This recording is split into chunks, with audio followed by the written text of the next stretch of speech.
চট্টগ্রাম ইউনিভার্সিটিতে অনুষ্ঠিত পঞ্চম সমাবর্তনে আমি যখন চলে গিয়েছিলাম আর কিছু ছবি পোস্ট করেছিলাম, এরপর থেকে তোমরা অনেকে কমেন্ট করছো যে আমি কি গ্র্যাজুয়েট হয়ে গিয়েছি কিনা। অনেকে তো আমাকে শুভকামনাও জানাচ্ছ। আসলে এমন কিছুই না, এটা আমার প্রোগ্রাম ছিল না, তবে আমার কাছের মানুষদের ছিল, যাদের জন্যই আমার সেখানে যাওয়া। এই গরমে আমি তো মোটেও যেতেই চাইনি, ঘর থেকেও বের হতে ইচ্ছা করছিল না, কিন্তু তাদের আবদারে আমার যেতে হলো। আর দেখতে পাচ্ছ এখানে যাওয়ার সময় আমাদের গাড়িটা আটকিয়ে ফেলেছে, কারণ এখানে সামনেই ডক্টর ইউনূস স্যার ছিল, আর তিনিও আজকে চিটাগং ইউনিভার্সিটিতে আসবেন, যার জন্য রাস্তাটা ব্লক ছিল। তবে সবচেয়ে বেশি ভালো লেগেছে এত বড় একটা মানুষ আসছেন, কিন্তু তার জন্য শুধুমাত্র 5 থেকে 10 মিনিটই রাস্তা আটকানো হয়েছিল। আগে তো আমরা দেখতাম যে নর্মালি কোনো মন্ত্রী আসলেও সারা দিন রাস্তা আটকানো থাকতো, তবে আমরা দেখতে পেয়েছি শুধুমাত্র 5 থেকে 10 মিনিটের জন্য আটকানো হয়েছে। আর তার গাড়ি যখন চলে গিয়েছে তখন আমাদেরকে ছেড়ে দিয়েছে। আর আমাদের গাড়িও এখানে ভার্সিটির 1 নম্বর রোড থেকে আর ঢুকতেই দেয়নি। এরপর থেকে আমরা হেঁটে হেঁটে আসছিলাম। নর্মালি বাস দিয়েছিল, কিন্তু কিছুক্ষণের জন্য বাসটা অফ ছিল, আর আমাদের সেই জন্য একদম 1 নাম্বার থেকে 0 পয়েন্ট পর্যন্ত হেঁটে হেঁটে আসতে হয়েছে।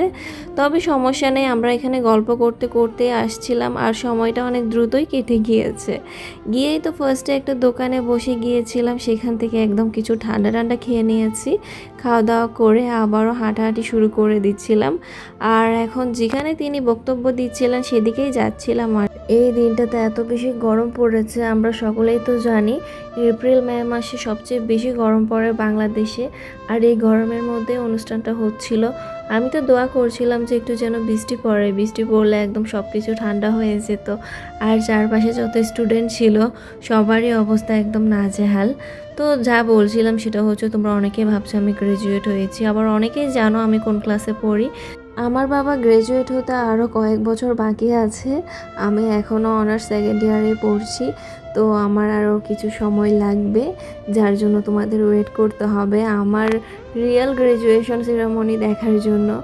যাই হোক, দেখতে পাচ্ছ এত গরমের মধ্যেও কিন্তু অনেক বেশি এনজয় করছিলাম। আমার আসলে অত বেশি গরম লাগছিল না, আমি আসলে সব জায়গাতেই মানানসই। যাই হোক, তবে আমার আম্মুর একদম হাঁটতে হাঁটতে অবস্থা খারাপ হয়ে গিয়েছিল। এখানে আসলে তাদের রিক্সাটা বন্ধ করা উচিত হয়নি, কারণ প্রত্যেকটা স্টুডেন্টেরই হেঁটে হেঁটে অনেক দূর দূর পর্যন্ত যেতে হচ্ছিল। আর যে বাসগুলো দিয়েছিল ভার্সিটির জন্য সেগুলোও একদম অফ ছিল। যাই হোক, সেই বাসগুলোতেও জায়গা ছিল না, তবে যাওয়ার সময় ভাগ্যিস তারা গাড়িটা ঢুকতে দিয়েছে আমাদের। তো আম্মু ড্রাইভারকে কল দিয়ে বলছিল যে ভেতরে চলে আসতে, আর 0 পয়েন্ট থেকে আমরা গাড়িতে করেই চলে যাব, আর কোনো ঝামেলা নেই। যাওয়ার আগে কিছু ফুচকা খাচ্ছিলাম, আর এখানের ফুচকাটা আমার অনেক বেশি ফেভারিট। মাঝের মধ্যে আসা হয়, কারণ আমার কিছু প্রিয় মানুষ এখানে পড়াশোনা করেছে, যার জন্য এখানে আমার আশাই হয়। যাই হোক, আশা করছি আমার আজকের এই ব্লগটি তোমাদের অনেক বেশি ভালো লেগেছে।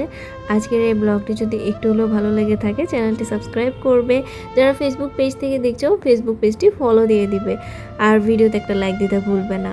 আর আমার ছবি তোলার পর্ব কিন্তু এখনও শেষ হয়নি, টু বি কন্টিনিউ।